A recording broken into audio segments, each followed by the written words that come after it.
धर्म को प्रभु दे दो। हे सची इंद्राणी, आप तो बड़ी समझदार हो और पति परमेश्वर होता है, और आप तीर्थंकर बालक को हमारे सौदागर मंदिर को सौंप दो। दे दो सखी दे दो। अब इतना भी हट मत करो। तभी सची क्या कहती है, ध्यान से सुनो।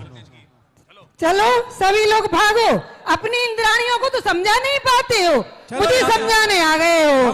मैं ना दूंगी, मैं ना दूंगी, मैं ना दूंगी, मैं तारे प्रभु को ना दूंगी। दे दो ना, दे दो ना, दे दो ना, दे दो ना, तारे प्रभु को दे दो ना, दे दो ना, दे दो ना, दे दो ना, दे दो ना, तारे प्रभु को दे दो। सौदर में तो विचार करता है, क्योंकि वो ये भी जानता है कि नारियां नारियों की बातों में जल्दी आ जाती हैं, तो कुछ देवियों को बुलाता है। हे देवियों, धनश्री और सभी देवियां आए और सची इंद्राणी को समझाएं। हे सची, पति परमेश्वर होते हैं। हर नारी का धर्म होता है कि अपनी पति के आज्ञा पालन करें। हे सची, आप तो बहुत समझदार हो। आप जानती हो ना कि हर नारी का धर्म होता है कि अपने पति की आज्ञा माने। सुनो पति देवो, समझते जाओ। हे सची, हम सब नारियां हैं, हमारा प्रथम कर्तव्य बनता है जो स्वामी आज्ञा दे हमें उसका पालन करना चाहिए। हे सची, पति परमेश्वर होते हैं और हर स्त्री का धर्म है अपने पति को परमेश्वर माने और उनकी आज्ञा का पालन करें। चलो। हे सची, तुम तो बहुत ही हट लगा रही हो। पति परमेश्वर होते हैं, हमें उनकी आज्ञा का पालन करना चाहिए। देखो ये देवियां भी बोल रही थी, बड़ी डर डर के बोल रही थी। हाँ चलो, सभी बड़ी चतुराई हो, मुझे समझाने आ गई। अपने पति तो समझाए नहीं जाते हैं, मुझे समझाने आ गई। चलो भागो यहाँ से, मैं तीर्थंकर बालक को नहीं दूंगी, नहीं दूंगी। भागो भागो यहाँ से, भागो। मैं ना दूंगी, तारे प्रभु को ना दूंगी, ना दूंगी, मैं ना दूंगी, मैं ना दूंगी, मैं ना दूंगी, मैं तारे प्रभु को ना दूंगी। दे दो ना, दे दो ना, दे दो ना, दे दो ना, तारे प्रभु को दे दो ना, दे दो ना, दे दो ना, दे दो ना। एक बार दे दो ना प्रभु जी मारे हाथ में, एक बार दे दो ना प्रभु जी मारे हाथ में। हो थाकी झुके झुके, ओ थाकी झुके झुके, करो मैनो हाथ प्रभु जी मारे हाथ में दो। थाकी झुके झुके, करो मैनो हाथ प्रभु जी मारे हाथ में दो।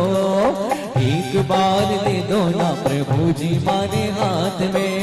ओ थाकी झुके झुके, ओ थाकी झुके झुके, करो मैनो हाथ प्रभु जी मारे हाथ में दो।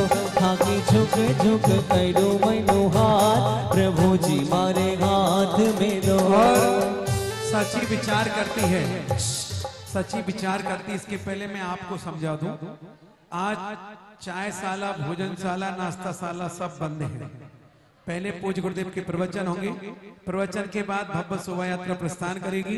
भव्य शोभा यात्रा में सबको सम्मिलित होना है, क्योंकि कल से ही घोषणा कर दी थी, जब तक पहला कलश नहीं होगा तब तक भोजनशाला टोटल बंद रहेगी, और नाश्ते का प्रावधान तो पहले से ही खत्म करके रखा है। ये व्यवस्था बनाना जरूरी इसलिए है कि आप लोग बहुत समझदार हो, क्योंकि अभी उठ के भागने की जुगाड़ करते हो। ये नहीं सोचते हो कि यहाँ पर देवसास गुरु विराजमान है, हम उनको पीठ कैसे दिखाएं।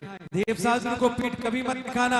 अगर देवसास गुरु को पीठ दिखा के चले गए तो दुनिया में तुम्हारा कोई ठिकाना बचने वाला नहीं है, क्योंकि इन्हीं के द्वारा हमारा ठिकाना पता चलता है, और इनके पतवार से चले गए तो फिर दुनिया में कोई रखवाला तुम्हारा नहीं है। इसलिए मैंने बता दिया, आज टोटल भोजनशाला बंद करा के रखी, ना नाश्ता है और ना भोजन है। डायरेक्ट पहला कलश होगा और डायरेक्ट भोजनशाला में। आज भोजनशाला हमने 2 मिठाई एक्स्ट्रा बनवाई है नाश्ता वाली, चलिएगा। तभी सची विचार करती है और सोचती आखिर है तो पति परमेश्वर, बात सच है। और इतनी देर से तीर्थंकर बालक को ये सब ऐसा दृश्य होता नहीं है, ये तो आपको दिखाने के लिए, मनोरंजन के लिए दिखा दिया जाता है, क्योंकि सची इतनी पढ़ी लिखी है, बुद्धिजीवी है, किसी को परेशान नहीं करती।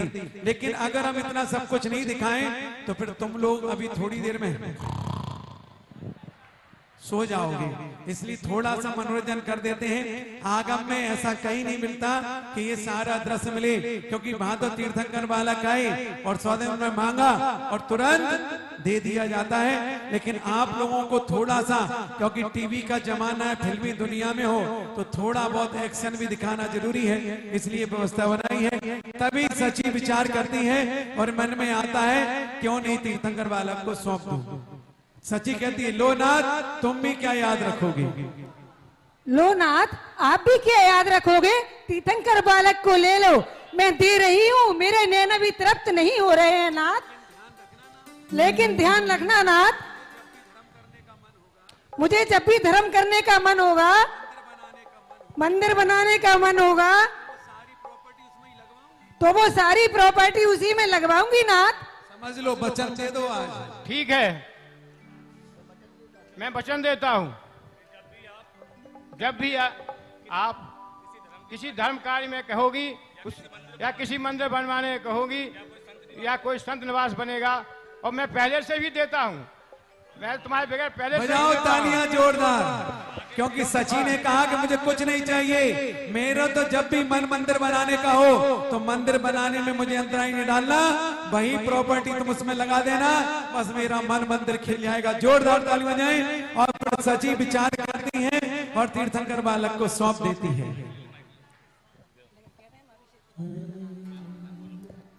हे नाथ, लेकिन एक ही वादा करना पड़ेगा, तीर्थंकर बालक का जब अभिषेक हो जाएगा तो पुनः मुझे वापस देना होगा तीर्थंकर बालक। बहुत बढ़िया। मैं वचन देता हूं, आपको दे दूंगा। वचन ही देते रहोगे, अपन प्रवचन सुनेंगे पहले, चिंता मत करो।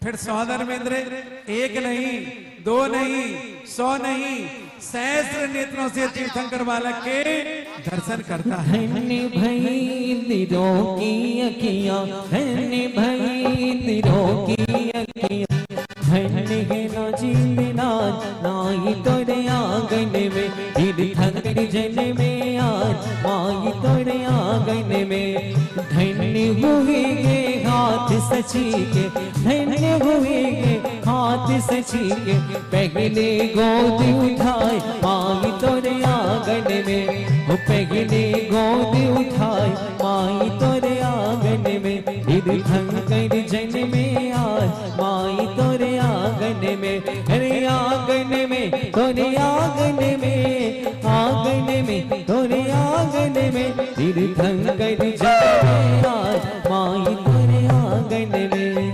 धन्य हुए गे नेत्र इंद्र के, धन्य हुए गे नेत्र इंद्र, धन्य हुई सची आज माई तोरे आंगन में। तीर्थंकर जन में आज माई तोरे आंगन में।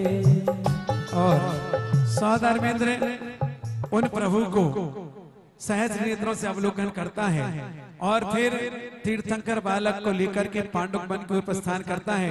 तभी अचानक जैसे ही यात्रा प्रारंभ हो, दिगंबर संत नजर आ जाते हैं, तो वो कहता है क्यों नहीं हम पहले गुरुदेव का मार्गदर्शन लें, उनका मंगल प्रवचन सुने और इसके बाद पांडुक वन की ओर प्रस्थान करें।